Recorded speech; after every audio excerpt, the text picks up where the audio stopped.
Last time. We're live. Welcome to the Nobody Cares podcast. We are the very best podcast that nobody cares about. That is true. We are here to remind you every week that nobody cares about your marketing programs, and every once in a while we give you some tips on what to do about it. I'm Casey Peterson. I'm John Andrews. I'm Mike Frazier. Welcome, Mike. How's it going? It's going pretty good, you guys. Casey didn't get the hat memo. Man, I missed out. Sans hat. We got 87 new subscribers on our YouTube channel since last week's episode. There are some bored people. Hey, man, somebody cares. That's somebody cares. Somebody cares. You're going to have to come up with a new name. Have you seen our logo? The logo looks awesome. Michael I spent a little time, and by little time, I mean about 2 minutes right before this call attempting to put it up on the screen, but I failed. Oh. Maybe I can add it after the fact. Technology. Right? I don't know if you know there's this. Well prepared. There's this app called Photofy, and you can take stuff and you put it on. Hey, our logo is in the Photofy Is app it really? right so now. You can use it? You can use That's legit. the Nobody Cares logo, but it is not on this video, unfortunately. Aha. Well, trust us. There's a logo. Right. There's a logo. Download Photofy. You can find it. Photofy. Probably. Yeah, the logo looks good on. So, who are our subscribers? That's interesting. I don't know. If you're a subscriber, drop us a note. Yeah. So we'll give you. We have prizes. We get anyone that shares our podcast this week. We will pick a winner by random selection and send you a Photofy T-shirt. Yeah, that's an awesome idea. Mm-hmm. Tag us at Photofy on the or at Photofy app, depending on which one you're on. At Photofy app on Instagram, at Photofy on Twitter. Hashtag nobody cares. Nobody cares. So what does nobody care about this week? Nobody cares about influencer marketing. So we got in a little back and forth on LinkedIn this week about an article that came out regarding Amazon's influencer program. Yeah. Now, a mutual acquaintance that had a problem with Amazon's influencer marketing program and said it's not real influencer marketing. Yep. And somebody that is well respected in the industry and we think a lot of. One of our former colleagues at Collective Bias. Yep. And I thought she had great points. She had great points. So the article is Amazon is basically shifting its influencer strategy away from big influencers, but I think this is a trend to micro influencers is what, and I think that's a buzzword that I'm hearing a lot more. I've been hearing nano influencers, even smaller. And so I went Pico because right, you don't even need a follower. I have no followers, but I have influence. And I think Amazon's never really come off this one particular strategy, which is you get a commission. It's an affiliate program, basically. It's not. I mean, I don't know that I would even call this an influencer program, which I think was the original poster's point that this is not influence. But what's the difference between affiliate and influencer? I think it's a good question. That's a great question. That's the question that I think kind of led into this conversation, because my question was, what do we even care? Do we even care about influence if someone who's a content creator, let's call them content creators, they find value in participating in this Amazon program, they can really hustle and sell and promote products and make money. Amazon, no doubt, makes more money with this program than paying someone, here's $500 bucks, $1,000. The ROI is perfectly measurable, right? They don't pay anything if you don't sell anything. Right. And so they definitely have a higher ROI on this than a traditional influencer program where you just pay for content. At the end of the day, my question was, who cares, right? It may not be influencer. It may not be, but who cares? But here's the thing, and this goes along with the big thematic that we talk about a lot, and some I believe in. Who says who's an influencer, right? Like is there a rule that says I'm an influencer because I have a big audience and I get paid, or I might just publish stuff and people read it and they like it and they share it with their friends. Is that not influence? Yeah, I mean, and to this program's point, if I'm able to, through some method, through some content that I create, get someone to buy something off Amazon, I have influenced people. Sure. I may not be the kind of traditional content or blogging centric influencer that we think of in the past, but if I've got somebody to buy something, Amazon's happy. I'm happy. I'm making money. Who's unhappy here? Mike, you participate in some affiliate programs, don't you? I do. Actually, I just joined the Amazon merch program last year. So that's where you can sell, T-shirts. Same thing. Oh no, yeah. Okay. Yeah. I know that program. Yeah, a little different, but it's hands free. Once you upload that design, you just got to sell it yourself. So it's based on your influence that you're selling stuff. Yeah, I love it. I love the influencer program through Amazon. I think it's a great thing. It's a win-win for everybody. You need to make a Baker Mayfield. Nobody cares about LeBron T-shirt. Yeah, that'd be funny. Nice. I'm writing that down. Don't forget my commission. Yeah, right. Yeah, but I think it's a bigger question. Ted Rubin says a lot. In his say, everyone influences someone. Everyone influences. Man, there is nothing more true than that, right?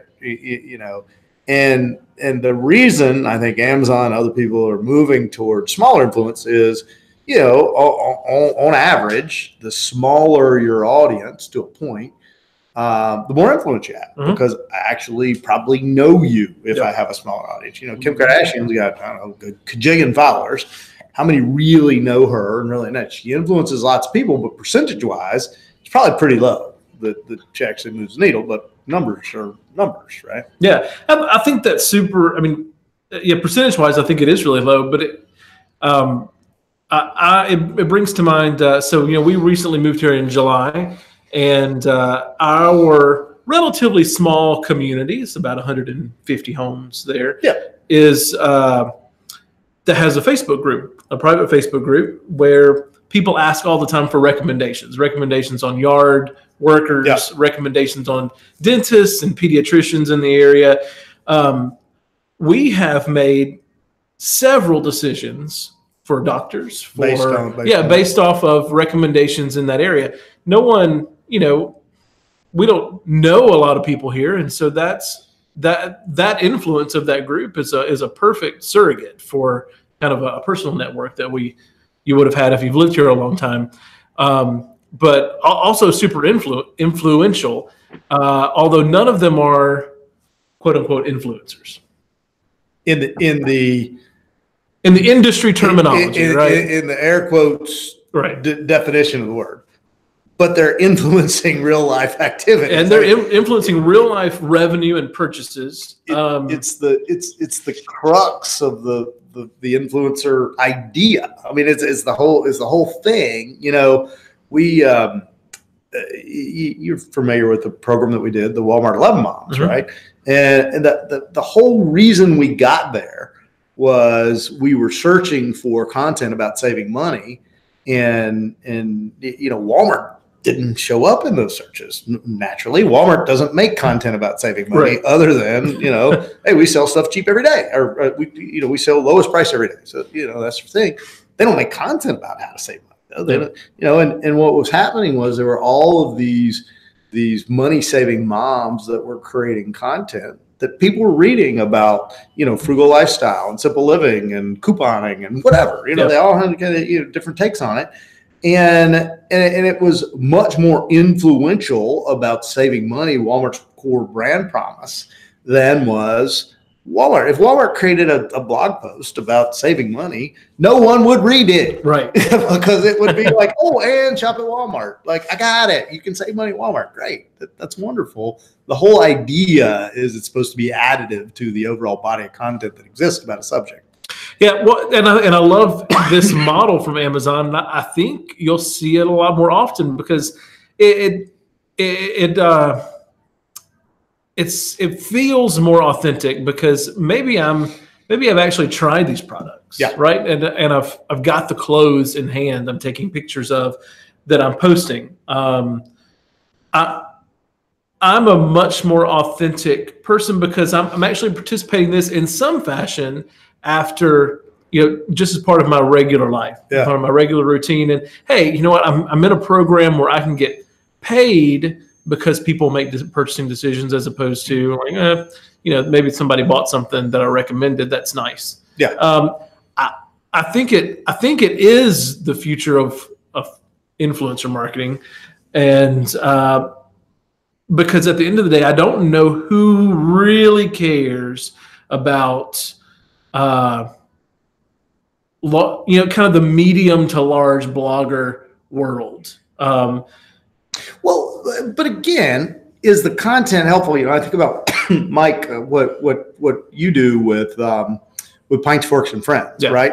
So the beer thing that's going on in the United States right now is awesome, right? Because I think last time I read there's like 450 breweries just in North Carolina. Mm-hmm. That's one state. That's going on everywhere, right? Mm-hmm. How are you going to find out about that, right? You're no beer expert, big beer blogger is going to know as much about what's going on in Raleigh as I do because I live here and I go to Right. these places.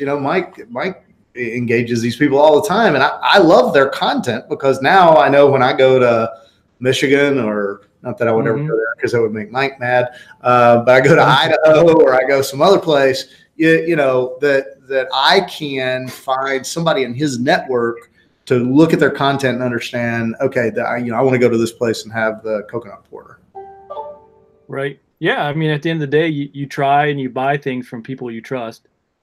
And I think with social media, you can kind of see, who's a spammer and who's just trying to, cut corners and sell stuff, as opposed to someone who really, tried out the product or service or whatever and bought it himself. So I think at the end of the day that, the transparency of social makes this program, great. Yeah. Well, yeah, and to be fair, I think there's still a place for those bloggers. I mean, I think increasingly we're seeing them become much more savvy as publishers, which makes them an ad buy. sure. And I think we're talking about. But if you're doing this commercially, right, you are an ad buy. Exactly. I mean, so I can measure your impact. If I'm going to buy your content as an ad, I can measure that. I think part of the challenges the influencer marketing space ran into was a lot of people jumped into this to make money, right? Versus jumping into this because I got a passion or I got a knowledge or it's the same problem I see with the startup world all the time. A lot of people jump into startups. Oh, to make money doing this great smart thing as a startup. I listened to some guys at breakfast talking about how they were going to reinvent pharmacy ordering today, right? I'm like, okay, well, do you have any experience in pharmacy? Do you have it? I mean, that's cool. You have a cool idea, but maybe you should have such matter expertise. I didn't get the feeling these guys were doctors. Right. They were, or whatever. They're just, oh yeah, we're going to reinvent that. I'm like, no, you're not. Amazon's going to reinvent that. Walgreens is going to reinvent that. I mean, the people who have the connection in the district. I mean, it's more than just, ooh, I'm going to become an influencer so I can make money. And I think that's the problem, and I'm going to, and then all the chase things I got to do that. Oh, I got to have, I was listening to a young influencer the other day tell me, oh, this is how I got 10,000 Instagram followers and da-da-da-da-da. And I'm like, okay, but if that's your goal, it's the wrong metrics, right? If all you're doing is chasing follower counts, you don't have truth. I mean, I think you touched on something that I've seen as that I think may be powering this trend, which is it's really difficult to measure influence in the traditional sense. So we can't even define it. So and I mean, right. Well, and it's difficult to measure it in things that matter for a company. Likes and followers and engagement and readers and visibility and impressions and all that stuff is all wonderful. And we get all that from influence and from influential content being created. But at the end of the day, the only thing I actually care about is, did it sell more stuff?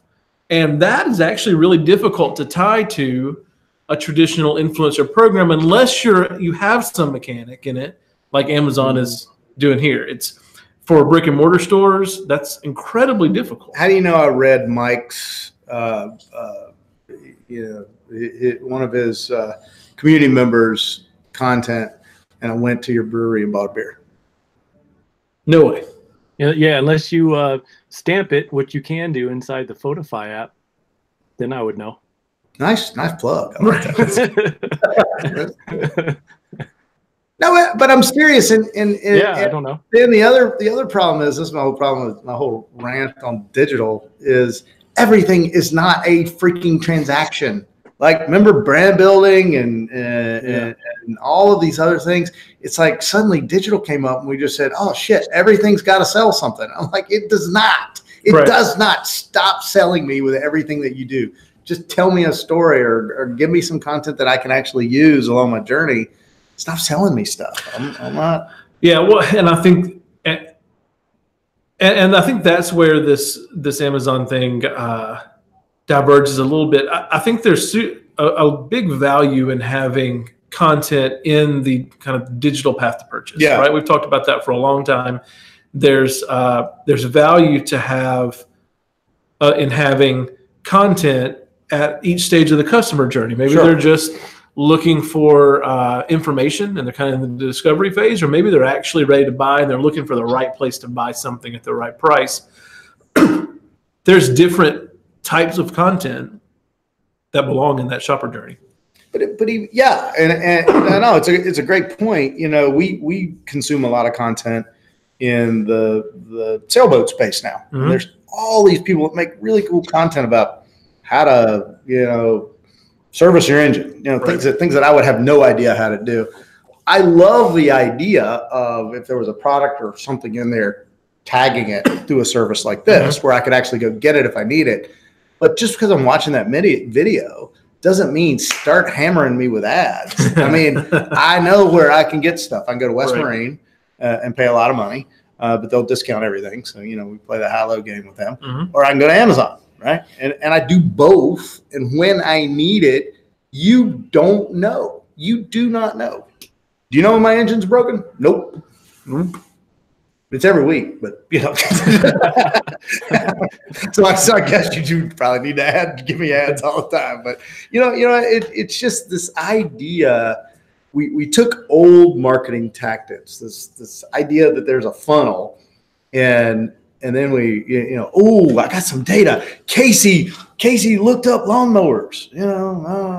Right. Maybe you're just trying to fix your lawnmower. I don't know. But all of a sudden, you go look up lawnmowers. You know what's coming next. You're going to get hammered with lawnmower ads. Absolutely. Nobody cares. So final verdict. Does anyone care about influencers anymore? Mike. First vote, Mike. What do you think? Like, for me personally, I think that affects how I search for stuff I want to buy. I think I do look online first. And if they're credible people, if they tell a good story and they're showing me the product and stuff like that, I think I'm all for it. It validates any purchase I have, I think. I think it's definitely part of my purchase journey. I think about it. I read a couple of interesting stats this week. One, men are power shopping online more than women. I can see that. Which was an interesting stat, because I think a lot, and again, this is not, of course, there's differences in men and women and the way we shop, but what was interesting was men are buying a lot more online. And I think some of that is we're lazy. It's just, I don't have to go to a store. I mean, I started thinking about it. I'm like, of course we are. It's like, who wants to go to a store? Right. But then the other stat was men are heavier users of ratings and review in some categories than women. Right. So just these interesting things coming out. And it's how do you validate your purchase? I look at ratings, reviews, and I go, well, half of it's bullshit, right? Because it's aggregated and they're asking for stuff and whatever. I want to see somebody's real opinion. Like, I tried this thing and I tried this beer and I want it. I tried this place and I want it. So I don't know. I think influencers are legit. I think gamed influencers are terrible. Yeah, and they get exposed now. I think it's pretty easy to see them. Maybe 5 years ago, probably not so. They seem to hide a little bit better, but I think now it's pretty obvious. I am known as a Christmas power shopper. Like before Amazon, I would know. I would know. Take my time. I know what I'm going to get, and then I would go to the mall, and it would just go bam, bam, bam, bam, bam, and then I'm out. There was no messing around. I was done. Yep. And Teresa would laugh at me because she, I don't know. I guess it came across shallow or something. I'm like, no, I just know what I want, and I'll get in and get out. I don't want to sit around and take in Santa Claus and all that around time. You've done your research and your thinking before. Yeah. You had put some work into it prior to doing that. Now it's even better because I don't have to leave my house. I just fire up the app. Right. I love it. Bam, bam, bam, bam, bam. What do you think about the artificial influencer thing? That's kind of a new thing. That's weird. Is it? Right, but it's it's still is it substantially different though than someone writing under a pen name? You know what I mean? Like a person who we don't really know who they are personally, but they've built an online persona. I mean, sure, it's essentially the same thing. They have followers and people do what they say. It's interesting. Do you think we'll get to a time where there's like a completely automated influencer? I think that we are so far away from automated marketing stuff. And I know that kind of flies in the face of all of the automated marketing software you can buy that says it's all artificial intelligence. But we're a long way away from a time, I think, when you can automate that level of human interaction and content creation without it being obviously dumb. We get you and I and Mike, I'm sure you get this too. An enormous amount of business email, pitches, LinkedIn, whatever, looking to automate our lead generation. Yes. And every time I see that, and it's really well laid out and really well, every time I see that, I go, that is the dumbest idea I think I have ever heard. Like, I'm going to automate, like somebody's going to come and buy $1 million worth of stuff from Photify because, I put a drip campaign on, what's that stupid thing? That stupid business to business. HubSpot.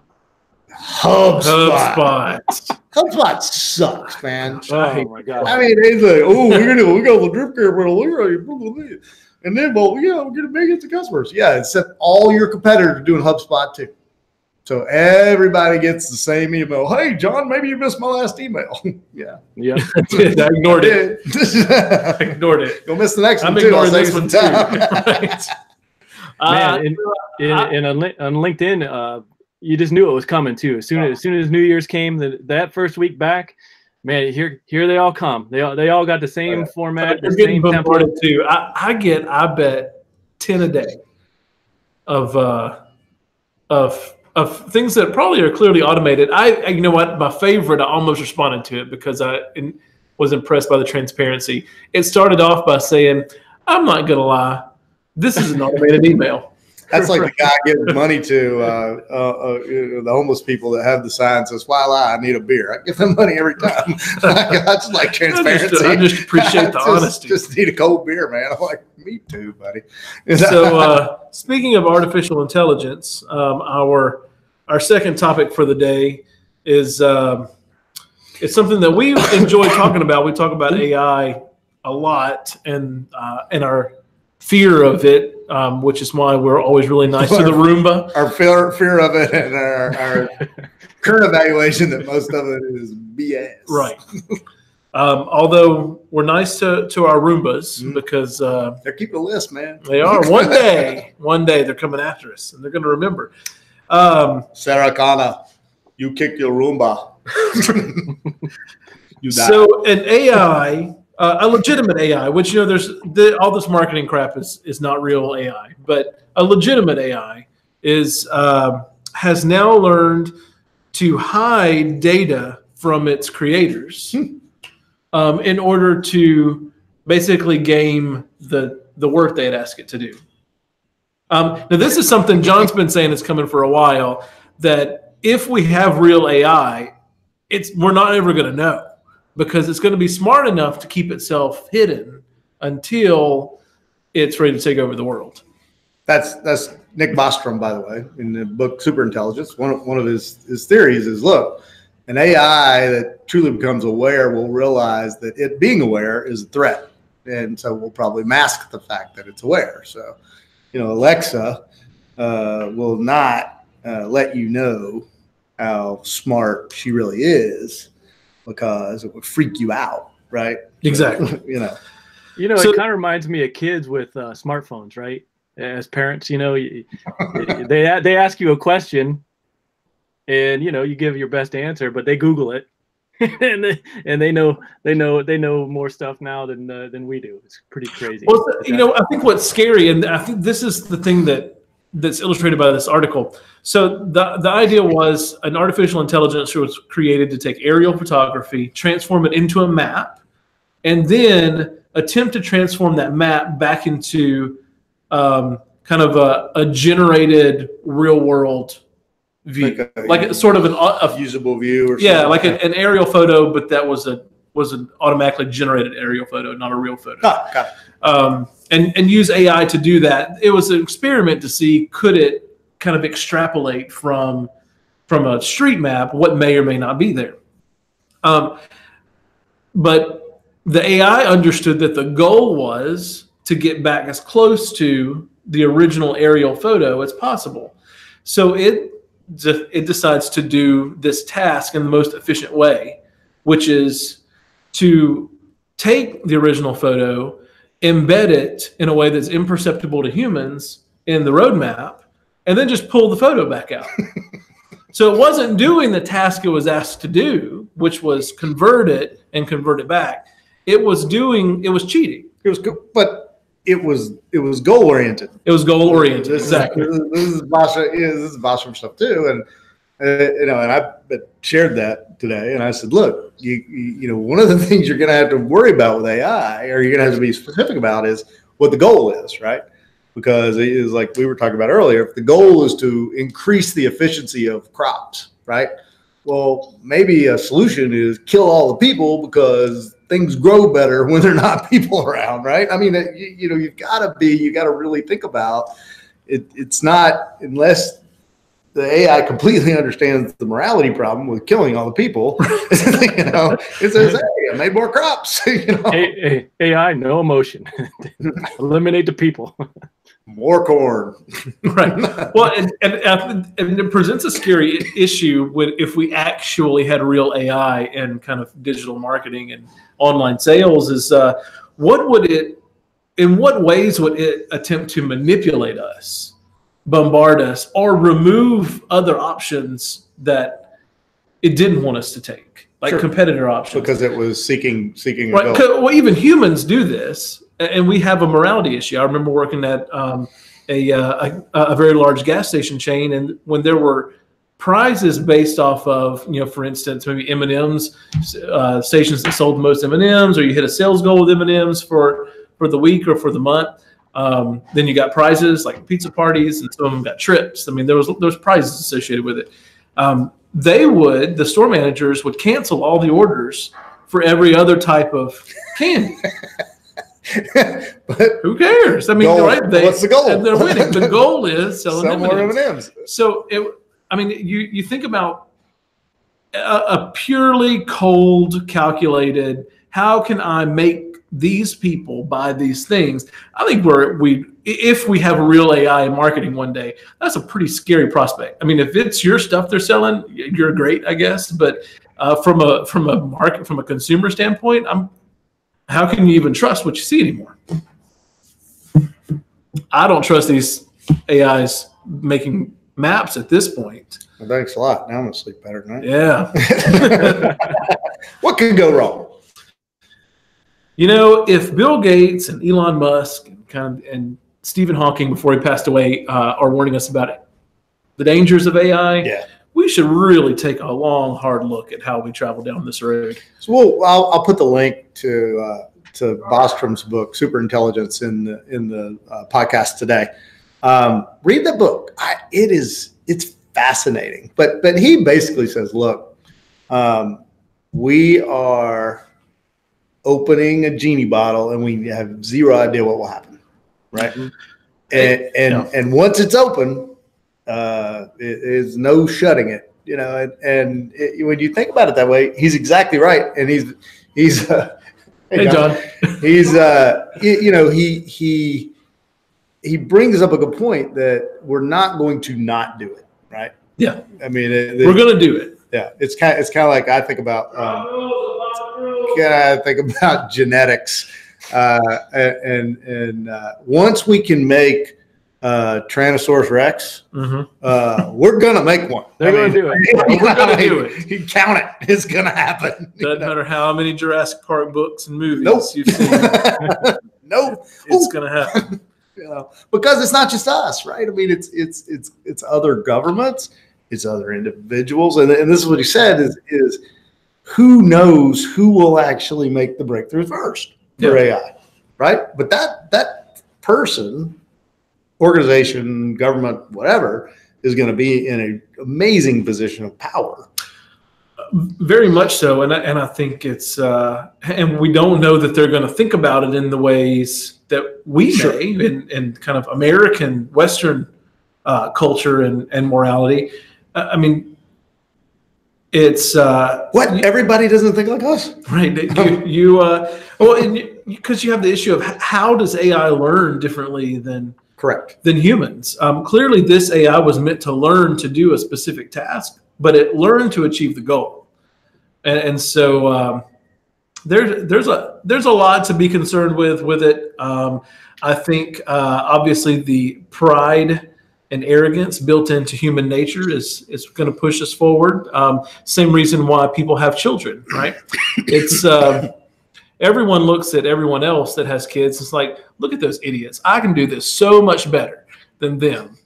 My kids will never eat junk food and cry all the time. And so if we weren't all inherently incredibly arrogant, incredibly arrogant. My baby sleeps through the night. Nobody would have any more kids. We all think we can do it better. Only eats vegan, whatever. I'm like, yeah. My kids are not going to stare at a video game. That's the funny one. Now when they come over, until I realize they're quiet in the restaurant. Oh yeah. You know who has the best parenting advice? People without kids. Exactly. It's amazing. I love that. I love people who've never had kids. They're like, oh yeah, but I'm a great aunt. I know how. I'm like, you know what? I appreciate it, but you don't know shit. Right. And I appreciate your advice, but yeah, you can save it. I don't think I was afraid of AI until I watched a Joe Rogan podcast with Elon Musk on it, and the conversation was about AI, and Elon started getting deep with it, and he's scared of it. Yeah, he was saying how it's already being exploited in the wrong way. Yep. And Joe Rogan got out the whiskey, and he's just like, there was such an intense moment. Well, and I had my mind blown. We were talking about this week facial recognition, right? And I guess I wasn't paying attention to how good it had gotten until I came back from an international trip recently. And before I could hand the customs agent my passport, he said my name. Well, that's scary. I don't like this. I'm like, so what you're basically saying is I don't need a passport anymore, right? Yeah, I hate getting that thing renewed. He said, probably not. It doesn't matter. We got it. Like minority stuff. Yeah. So imagine that. Imagine how many times you're on the camera every day. Right now. Right now. We're done. Yeah. Every time I walk upstairs, that Alexa show pops up, lights up. It's probably looking at me right now. So the facial unlock on my phone. Yeah, the new phones are super fast with that. And you really do it from the side. You don't have to be looking. Down, It's glasses amazing. on. Doesn't matter. Dark. I think it recognizes my extra chin. I hold it right here. I like right there. There it is, man. All right. So I think we've decided today that maybe somebody cares about influencers. And I think a lot of people do. I love nobody's scared enough of AI. That's where we're at. Not at all. Any final thoughts, Mike? Yeah, not really. I enjoy our conversation today. I think we just have to keep watching it all evolve, I guess. Cool. We want to remind you that if you, like our 87 new followers since last week, would like to see these podcasts as they go live on YouTube, click subscribe right below. You can even hit the little bell and get notified every time we put something up and we go live. That would be fantastic because who wouldn't want to watch us live every day or every week? Once a week. We don't just. I'll overkill you. It's too much. And we'll start sending you a handy email soon too. You can also find us on SoundCloud. Get the audio version. When you say watch a podcast, I get a cognitive dissonance. It's true, but I like it. Yeah. You can watch or listen. Yep. If you have YouTube Red, you can turn on YouTube in your car and then turn the video off. Just close it. What? Let it play in the background. Save some bandwidth. Have you played with Apple CarPlay yet? We should talk about that. We should talk about that. I have not played with it. Is cool. Can you buy stuff on it? I'm sure like the whole CES 2019. I'm super into Alexa in the car. Like I want to buy some stuff. But in my vehicle. Well, you know what you want to do is you want to pay for your Chick-fil-A. I do want to pay for Chick-fil-A. Alexa, pay for my Chick-fil-A. That's right. Stop. Everybody's lights off. All right. Be sure to like us and subscribe, and we will see you next week. See you guys. Thanks, y'all. See you.